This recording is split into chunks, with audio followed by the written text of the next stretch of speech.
Hi everyone, welcome to my channel and welcome to the series of international business. In this video, we are going to study about IMF, that is International Monetary Fund. So starting with the introduction, first it was formed in 1944 with the World Bank. कभी form होता है 1944 में, जब world bank form हुआ था तभी हमारा IMF भी फॉर्म हुआ था. After world war second the global economy was in crisis to help countries maintain economic stability and avoid another global depression. The IMF was created. So जैसे कि सबको पता है वर्ल्ड वॉर 2 की वजह से सारी कंट्रीज़ ने सफ़र किया था, सबकी इकोनॉमी क्राइसिस में थी. तो अब कंट्रीज़ को इकोनॉमिक स्टेबिलिटी मेंटेन करने के लिए, हेल्प करने के लिए एंड दोबारा से ग्लोबल डिप्रेशन ना आए, इस चीज़ को अवॉइड करने के लिए IMF क्रिएट किया गया था. Second, almost every country is a member, not literally like over 190 countries जो है वो IMF का पार्ट है. ये ग्लोबल ऑर्गेनाइजेशन है जहाँ पे सारे नेशंस एक साथ आते हैं और एक दूसरे को फाइनेंशियली सपोर्ट करने में कंट्रीब्यूट करते हैं. It is head quarter in Washington DC, जैसे कि वर्ल्ड बैंक है उसका हेड क्वार्टर जहाँ पर है वहीं पर IMF का जो मेन ऑफिस है it is in US Washington DC. Main goal is financial stability. The IMF जो है वो हेल्प करता है कंट्रीज़ को जब वो इकोनॉमिक ट्रबल फेस कर रही होती हैं, स्पेशली जब वो फॉरेन करेंसी से रन आउट कर रही होती हैं. लाइक इंडिया में अगर डॉलर्स का बहुत ज़्यादा शॉर्टेज चल रहा है तो IMF विल हेल्प अस. या फिर बहुत ज़्यादा इन्फ्लेशन हो रहा है किसी कंट्री में या डीवैल्यूएशन हो रहा है उसकी करेंसी का, तो वहाँ पर IMF हेल्पफुल रहता है. Then fifth is it provide short and medium term financial help. World bank जो है वो डेवलपमेंट प्रोजेक्ट पे फोकस करता है, जैसे कि रोड्स बनवानी है, ब्रिजेस बनवाने हैं, इंफ्रास्ट्रक्चर डेवलपमेंट करना है, उन सब चीज़ों पे ज़्यादा फोकस करता है. बट जो IMF होता है वो जैसे कोई इमरजेंसी हो गई उस केस में हमें लोन देके हमारी इकोनॉमी को स्टेबलाइज करने में हेल्प करता है. तो जो शॉर्ट टर्म लोन होते हैं, मीडियम टर्म लोन्स होते हैं, वो IMF हमें प्रोवाइड कर सकता है in the case of emergencies. So ये था बेसिक इंट्रोडक्शन कि IMF होता क्या है and how it is different from World Bank. Now let's see the functions of IMF कि वो एक्चुअली करता क्या है. First, it gives loan to countries in financial crisis. अगर कोई भी कंट्री डेट क्राइसिस में है, उसने बहुत ज़्यादा डेट ले रखा है या फिर उसकी करेंसी कोलैप्स हो रही है, करेंसी की वैल्यू गिर रही है, तो जो IMF है वो उनको लोन दे देगा और उनको रिकवर करने में हेल्प करेगा. Second is it monitors the global economy. The IMF watches over every member countries economic health and वो रिलीज़ करता है रिपोर्ट्स. सारी जितने भी मेंबर कंट्रीज है सबकी इकोनॉमिक हेल्थ पे नज़र रखता है एंड रिपोर्ट्स रिलीज़ करता है.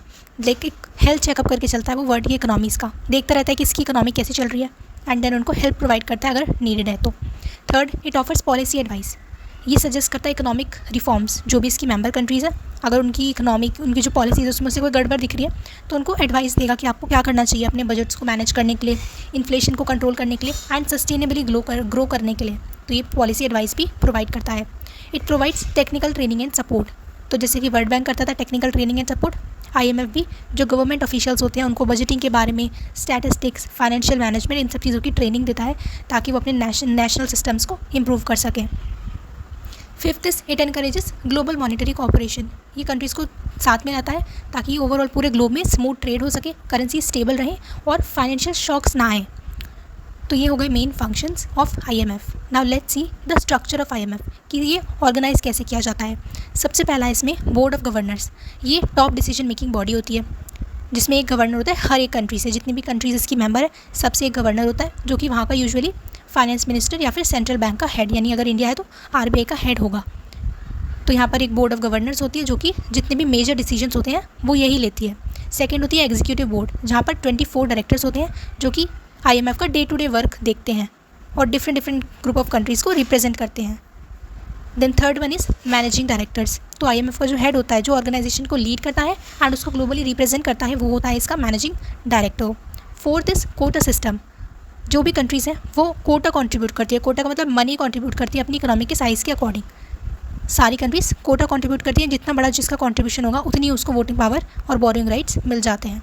सो इस तरीके के सिस्टम से ये वर्क करता है. Fifth is departments and experts. तो यहाँ जो IMF है इसके अंदर बहुत सारे इकोनॉमिस्ट होते हैं, बहुत सारे एक्सपर्ट्स होते हैं जो कि डेटा को एनालाइज करते हैं, रिपोर्ट्स बनाते हैं एंड मेंबर कंट्रीज़ के साथ इफेक्टिवली काम करते हैं ताकि जो है ओवरऑल ग्लोबल स्टेबिलिटी मेंटेन की जा सके, कोई भी कंट्री सफ़र ना करे. Now let's see the benefits of IMF, that why is it useful. First, it saves countries from economic collapses. तो अगर कोई भी कंट्री ऐसी है जिसको लग रहा है कि हमारी इकोनॉमिक कोलैप्स हम फेस कर सकते हैं, हमारी इन्फ्लेशन बहुत ज़्यादा बढ़ रही है या फिर हमारी करेंसी क्रैश होने वाली है, तो उस केस में वो IMF से लोन ले सकते हैं, एडवाइस ले सकते हैं ताकि वो इन इकोनॉमिक क्राइसिस से रिकवर कर सकें. IMF loans and advice help nations recover from economic crisis like currency crashes और inflation. Second, keeps the global economy stable.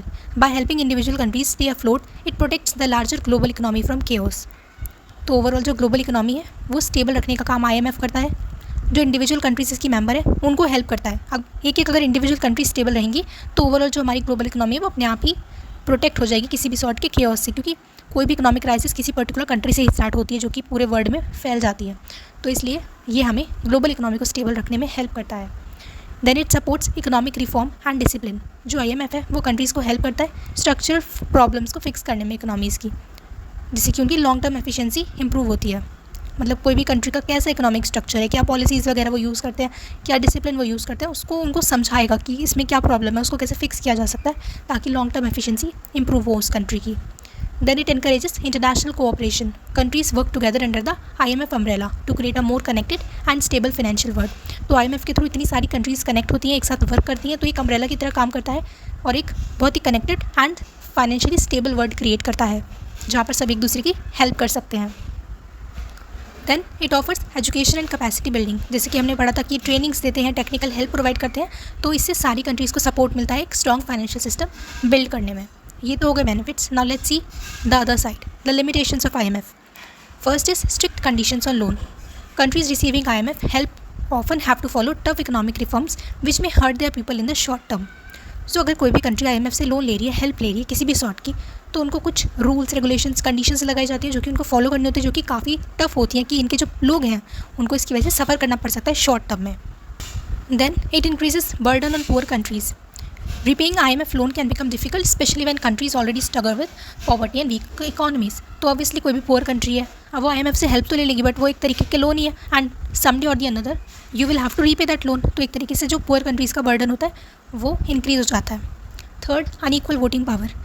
Rich countries like the US have more voting power rights because they contribute more money giving them more influence. जो कि हमने इनका quota system देखा था कि जो जितना कोटा यानी मनी लाएगा, जितना कंट्रीब्यूशन लाएगा, उसको उतनी ही ज़्यादा वोटिंग पावर मिलेगी। मतलब क्लियरली जो रिच कंट्रीज़ हैं, जो डेवलप्ड कंट्रीज़ हैं, वो ज़्यादा कोटा ला पाएंगी, ज़्यादा मनी ला पाएंगी, उनको ज़्यादा वोटिंग पावर मिलेगी।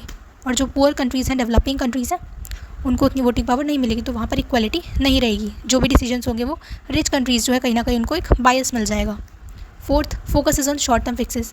IMF हेल्प करता है क्राइसिस के दौरान but doesn't invest much in long term development like infrastructure और एजुकेशन। तो जैसे कि वर्ल्ड बैंक था, वो इंफ्रास्ट्रक्चर में इन्वेस्ट करता था, कंट्री के एजुकेशन में, हेल्थ में, इन्वायरमेंट वाली रिलेटेड चीज़ों में, इन सब चीज़ों में कंट्रीब्यूट करता था। IMF का बेसिकली काम क्या होता है, अगर कंट्री को अभी इमीडिएटली कोई क्राइसिस आ गई है, कोई प्रॉब्लम आ गई है, तो सिर्फ उसमें हेल्प करेगा during the crisis. Long term development के बारे में वो ज़्यादा नहीं सोचता है, सिर्फ शॉर्ट टर्म फिक्सेस के बारे में ही सोचता है। Then fifth is it can be politically influenced. Some critics say the IMF's decisions are shaped by the interest of powerful countries, not always what's best for the borrower. तो काफ़ी लोग बोलते हैं कि जो IMF के डिसीजंस होते हैं वो पावरफुल कंट्री जो भी है उनके इंटरेस्ट में बनते हैं, जो कि हमें कंट्रीब्यूशन वाले पॉइंट से भी कहीं ना कहीं दिख रहा है कि अगर उन लोगों को वोटिंग राइट ज़्यादा मिलेगा तो ऑब्वियसली जो भी डिसीजंस लिए जाएंगे वो उनके ही फेवर में लिए जाएंगे, उनके ही इंटरेस्ट में लिए जाएंगे। वो हमेशा ऐसे डिसीजन नहीं लेते हैं जो कि बॉरोवर के लिए बेस्ट हो। So these are some limitations of IMF and with this we covered the introduction of IMF, its functions, its structure, benefits as well as limitations. This was all from my side. If you want to add anything, feel free to drop it in the comment section. Thank you so much for watching this video.